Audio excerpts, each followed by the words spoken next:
We have been so excited all morning to begin this half hour with the excitement building for Monday night's WNBA draft. The 2024 regular season broke viewership records, and we're thrilled to announce, joining us with a look at the names in contention for the draft this week, ESPN basketball analysts Andraya and Chiney Ogwumike. Welcome. We're thrilled to have you. You guys are just the best, and we have so much to get into, so we're going to dive right in. We'll start with you, Chiney, because you know all too well what it's like to go through the WNBA draft. You were the #1 pick back in 2014, selected by the Connecticut Sun.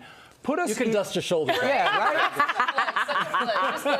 That is a big-time flex. I want to make sure I got it all in there. But what's going through the minds of these players right now as they're about to achieve this next step in their dream? First of all, we make a great starting five. I love it. And also, you guys are putting up the throwbacks. I wish I could redo my outfit from 10 years ago because these women are fashionable. What's going through their minds? This is the moment that they've dreamt of since they were little kids. It's literally the moment of their dreams. And what I thought about when I heard my name being called, honestly, I blacked out.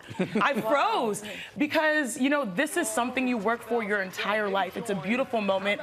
It took my big sister slapping me on the back to wake me up to go across the stage when the commissioner called my name. But I think these women understand meeting the moment. They're the best of the best when it comes to hoops world. And now to be able to step to this stage and understand that their dreams are realized, it was probably the most beautiful moment of my life. Wow. Yeah. Speaking of meeting the moment, Andraya, Paige Beckers is absolutely meeting the moment. She's the talk of the town. How likely is she to be selected #1? You know, I never like to say something is 100% certain, right? Yeah. Because you never know. But Paige Beckers being the #1 pick is about 99.99999% certain. I mean, what Paige has done, not just this year, not just in this tournament, obviously winning a national championship, but the consistency that Paige Beckers has played with throughout her career. Her efficiency, the way she elevates her teammates, her leadership, her poise. She has shown that since her freshman year.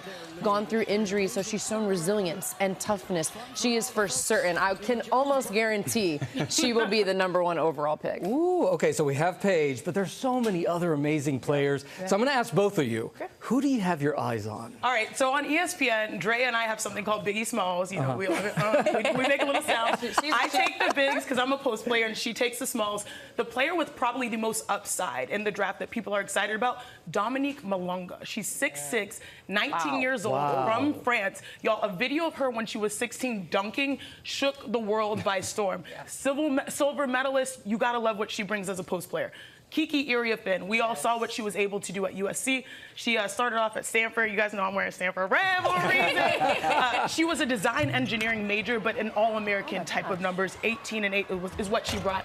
And then, of course, Anissa Morrow, LSU, fearless. What she lacks in height, she brings with heart, a walking double-double. Yeah, so Chiney always takes the bigs, and I'm always super biased, and I take the point guards. And there are actually a lot of point guards in this draft. So Haley Van Lith being one of them. Started her career at Louisville, then went to LSU, and then finished at TCU. She's got quick ball handling skills. I'm interested to see where she goes because some mock drafts have her in the first round, some have her in the second round. So I'm interested in her. Georgia Amore from Kentucky, very crafty, can get her shot off at any angle. She is a true point guard. Step backs, think of the best moves you've seen. Georgia Amore has them in her bag. Now, not the tallest, but it doesn't matter because she can get her shot off and create for her teammates. And she's also extremely explosive, got a lot of bounce. And then Cheyenne Sellers out of Maryland, she's a 6'2" point guard. So a point guard with that kind of size, when you're thinking about going into the WNBA, she can score, she can handle the basketball, but her size makes her an extremely intriguing prospect. So 3 point guards I'm looking at in this. I hate thinking that at 5'11" I would be in your smalls list. You would be. You would be. You'd be in like the Tiny's list in the NBA. Okay, Mr. 6'3". Hey, I'm the same height as Steph Curry, and he looks really small, and he shoots way better than I do by a bazillion miles. Chiney, what sort of challenges, we've just talked about all these players who ball out in college, but there's another level to get to in the WNBA. What's the challenge in the transition going to the pros? Life comes at you fast. If you think about the WNBA, it's the only league where you can go in 1 week playing in the Final Four or the national championship, then the following week getting drafted. Then 2 weeks later, you're going up against the best of the best. I'll never forget the first time I went up against Tamika Catchings. This was all in the span of 2 months. Or even my sister, Ogwumike, which was the worst mental game ever, going up against her for the first time.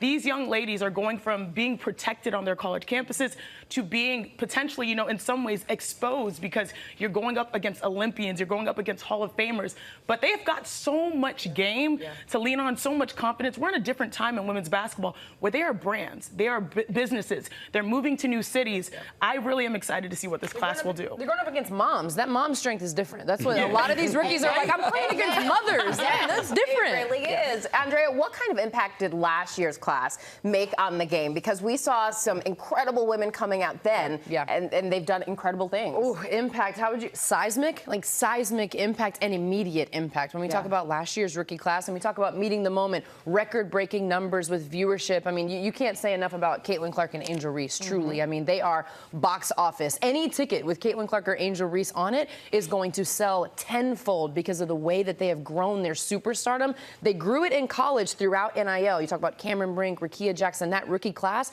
grew their superstardom, carried it right into the WNBA, and it just absolutely took off. So we hope this class can sort of build off that momentum. Caitlin Clark and Angel Reese, both all-stars, right? They broke records, they set records, so they did a lot for the league in their rookie year, and we hope to build off of that. We don't have any time to talk about it, but can we just show the Instagram with the fashion game and you guys at Elle Duncan? Can we show that? Come on. Wait, y'all approve of it? So good. So good. The orange carpet is a thing. The WNBA players are going to come to show up and show out. But yeah, we try to get inspired by them.